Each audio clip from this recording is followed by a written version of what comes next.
Ganda dito. Lakas ng mga alon, no? Grabe.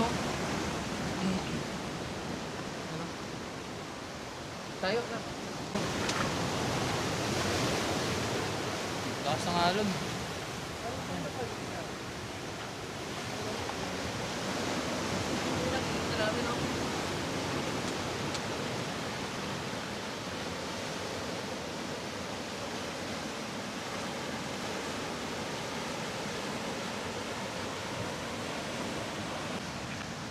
So yun guys, chill muna kami dito habang pinagmamasdan yung Pacific Ocean.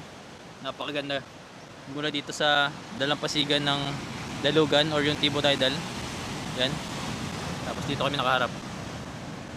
Yan. Yan ang Pacific Ocean guys. Tapos saan kami? Dito nakaupo, nagsichillax.